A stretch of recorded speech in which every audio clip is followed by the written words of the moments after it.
Salut à vous, aujourd'hui 22 juin. Eh bien écoutez, ça fait un moment qu'on s'était pas vu.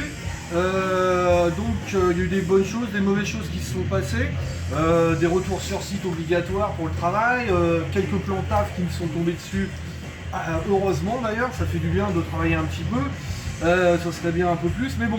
En tout cas, voilà, on est de retour. Alors bon, déjà, je voudrais commencer par un hommage à un de mes collègues, Rached Lawadi, frère de Kamel, ancien lighteux des shérifs. Rached nous a quittés, c'était un road qui était assez sympa, qui était un peu ronchon, tout ça, mais bon, il a mal fini malheureusement par la maladie, tout ça l'a rongé, plus le Covid, ça n'a rien donné de bon aussi à tout ça, donc il nous a quittés, donc petit hommage à Rached, gros fan des shérifs, fan aussi de la scène trash, Biohazard, Psychophyto, les gens passent et les meilleurs. Donc, en tout cas, mon Rached, tu nous manques déjà. J'espère que tu vas faire la fête avec nos collègues en haut, avec Olive, avec Richard et j'en passe et rejoindre les groupes, des membres de groupes qui sont déjà morts et qui sont partis au paradis. Donc faites la fête là-haut, full bordel là-haut.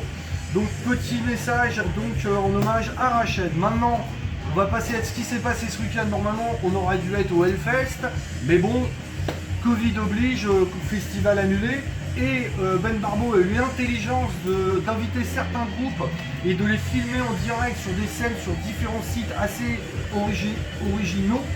Et donc il y a un peu à la Warzone, mais il n'y a pas de scène vraiment à part une scène qui a été construite sur le terrain central. Sinon ils ont joué dans différents lieux, dans le Kingdom of Muscadet, à côté de la Warzone, à côté de la Statue de l'Émile, au milieu des bars centraux. Il y a eu pas mal de petits endroits comme ça. Et donc on a eu la chance de voir Crisix, groupe espagnol, du moins catalan de Barcelone. Groupe de trash bien efficace. On a eu droit aussi à Laura Cox avec son rock, son hard rock un peu teinté de rock sudiste, de blues. C'était excellent. Il y a eu nos amis de Pogo Car Crash Control qui ont joué eux dans le Leclerc, en plein milieu des rayons, au milieu des produits. Hein. C'était assez excellent ça. Bien entendu, il y a nos potes de Caras avec Yann Hurto de Massisteria, Diego et puis le batteur de Acme. Donc ils nous ont fait un bon petit concert intense à la death metal grind, à la hand-tombe. On a eu Loot Blast bien entendu qui a joué. On a eu Young Mancher aussi qui ont joué eux dans le bar VIP. C'était assez sympa avec leur musique un peu sombre et puis les colonnes vertébrales du bar VIP, c'était assez sympa. Il y a eu d'autres groupes, bon je peux pas vous parler de tout, mais il y a eu aussi Executor, donc le groupe qu'on entend derrière, dont je porte le t-shirt, et qui seront normalement, tous ces groupes là, ils seront dans la prochaine édition de 2022, on en reviendra.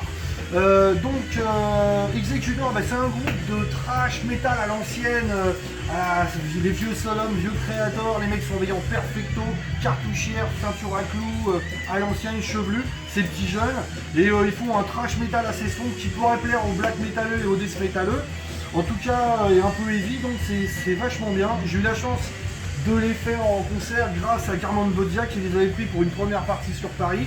Je les ai loupés d'autres fois. En tout cas, ce petit groupe rennais, ils ont commencé en 2012, ils ont fait une première démo, First Execution. En 2014, ils vont sortir un 4 titres qui s'appellera Hangman of Rollzone. Je ne sais pas si je prononce bien. Ils feront après un split avec un autre groupe. Et en 2016, il y aura leur premier album qui sortira, Poison, Lust and Damnation. Voilà. Donc, c'est sorti sur un petit label. On peut trouver, ils ont un Bandcamp, donc si vous voulez acheter leurs albums, vous pouvez y aller, vous tapez Executor Bandcamp et il y a du merch, il y a du disque. Executor avec un H au début. Avec un H au début, évidemment. Et d'ailleurs aussi, ce groupe-là, ils ont été un peu lésés par l'année 2020 à cause du Covid, parce qu'ils ont sorti leur album en 2020, courant 2020, et celui-là donc c'est Beyond Human Conception of the Knowledge. Voilà. Donc pareil, comme je vous dis, bien efficace. Je vois Roxane qui c'est Knowledge qui me fait. Ça doit être Knowledge, je l'ai pas vu, mais. Pour une première, il fallait que je me plante.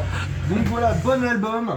Donc dès qu'ils pourront repasser en concert, n'hésitez pas à les voir. Si vous les avez pas vus, donc il y a une prestation sur le Hellfest From Home.